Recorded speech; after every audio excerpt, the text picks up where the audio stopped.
Welcome back to Steve Rob Reviews. Today's review, you're going to find this very handy. It's an easy hack everybody can do. All you have to do is have a little bit of chain link and a little bit of, knowledge. That's what I'm going to pass on today. Let's go over to the bench. Let's take a look and see. The whole idea behind this video is what if? What if you're going down the road and you get some trees come down in front of you? You're on an old back road somewhere and there's nobody else around. What do you do? Well, take a look at this picture right here. Okay, so the first one, this happened to me leaving my cabin early in the morning, and well, you could see what I run across. 3 trees fell down overnight. So what did I do? I got my rope out, hook onto them, pull them back with my truck, and off I went. Now we'll take a look at the next picture here. And this is the driveway leaving my camp in the morning, and a different day. And as you can see there, well, there's no room to be pulling anywhere because, well, I'd be going backwards back in my road, and it's not going to work. So I had to break out my Sawzall, and that's also another thing that I carry in the back of my truck. So let's go over to the bench. Let's take a look and see how you can get yourself out of some really good predicaments when you got trees falling down in front of you, or if you happen to need just to pull somebody out of the ditch, or pull yourself out of the ditch, or well, these little tips that I'm going to show you here will come in invaluable for anybody who travels the back roads. And if you don't, you're going to find this interesting. So let's go over, let's take a look. Okay, let's start off with my bag. I've showed this before. All I got is my impact driver in there and a couple of batteries. And this is my cordless reciprocating saw. And this is the bit that I use to cut down trees with and pull them back across the road if I have to. And here is my rope. I've been using this rope for well over, I guess, 20-25 years. And as you can see here, 1/2-inch chain link, 2 on the end, and I've just tied a good knot in there, taped it all up.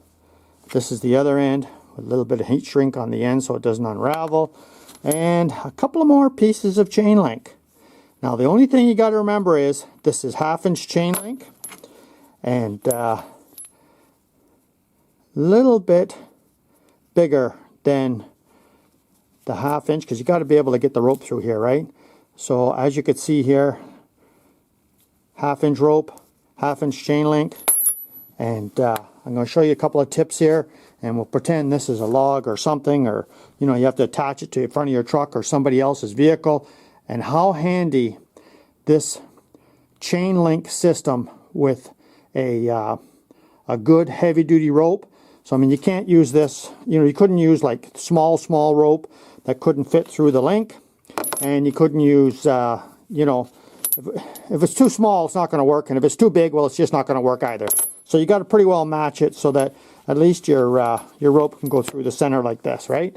Okay, so let's get to it right now. Okay, so let's get started right now, and at the end of the video, I got a little bit of a announcement to make, so stay tuned for that. Okay, so let's just pretend that this is whatever object it is that you want to attach to. And you got your rope and you got the end on here. And now what do? Well, I will tell you something. No matter what kind of a knot or slip knot or whatever you want to do with this rope, you're going to end up with a rope that has some kind of a, knot on it here that you're never going to get out. And the best thing you could do is probably cut it off.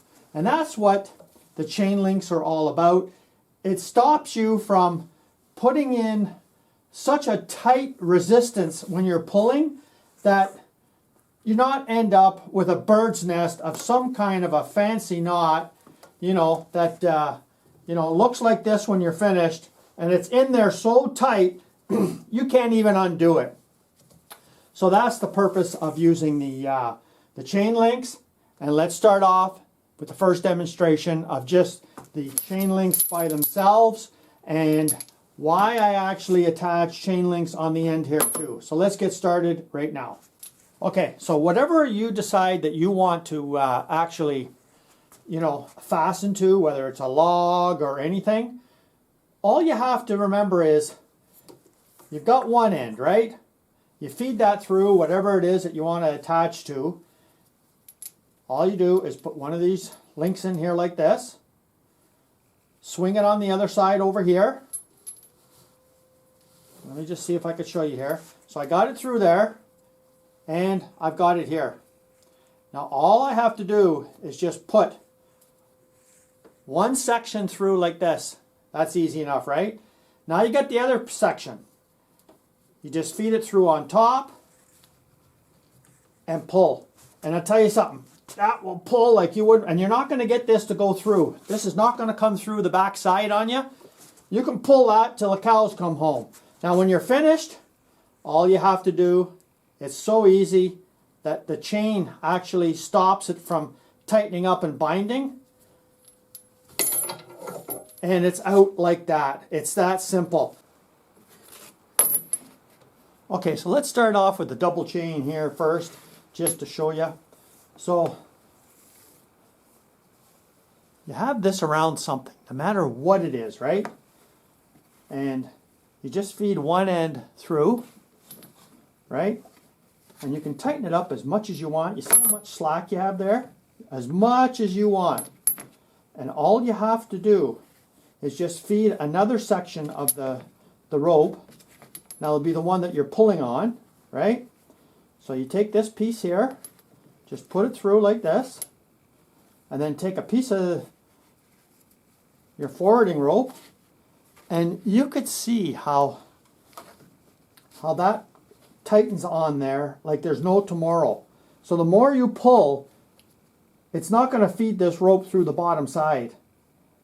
And then when you want to let go, it just very easily just slips right through and you have no problem. And that is so easy to do. Okay, so this one here, there's your loop. No matter what size it is, you can make it any size loop that you want. Doesn't really matter. Just feed the rope through like this. And you can make these ends as big or as small as you want. But this is the end that's going to be pulling on. You see how that is there? Now all you have to do is just double up a little piece of this. Just a little piece, not a lot. Just a little piece. Slip it over top. And when you pull, try not to get my hands in the way. When you pull, you see how that is in there? Man, like them trees, them 3 trees I pulled off the road, I would say maybe 500 pounds. And, you know, even a 500-pound pull, many times you'll end up with a knot here. It'll be so tight you can't get it undone. And this little system like this, well, the knot just falls apart when you're finished. And there you go, it's released. Well, what do you think? I'll tell you something. That system has worked great for me over the years because I've learned, in my experience, after many, like so many decades of traveling back roads, well, you got to not only be prepared, but I had my time of just cutting knots off because until I found out about this little hack. And, you know, I would say stick with a 1/2-inch rope, get yourself a half decent rope, and you'll have no problems because there's so many situations where I've used that in where, well, it's not so easy to try and figure out how to tighten something on and how to get it released after, because sometimes you have to make more than one pull, and if you keep on cutting your rope off, well, you end up with a shorter rope, right? That's a 50-foot length. I've had that for decades and decades, and when the need arises, well, it comes to the rescue. So thanks for joining me here today, and a little bit of an announcement I got to make at the end here is I'm going to be showing some videos from my summer. I decided I would save the videos from the summer and play them during the winter time, and you know, because I had so many projects last winter that I wanted to do this summer. So I thought, okay, so I'll show the summertime videos in the winter. And that's what we got coming up. And the first one's going to be about a bug zapper and a little bit of a tour of the cabin with some of the improvements that I've made over the year and some of the things that I've shown previously here. And then I mock it up here first and then I bring it up and install it. I'll show you some of them things. I got so many projects on the go. So if you notice that the time frame is out, it's nice and sunny out, and it's the winter time here, well, you're going to know why. So thanks for joining me here today. Come back again. If you haven't seen this channel before, you're welcome to subscribe and see some interesting things that I do every week. Cheers.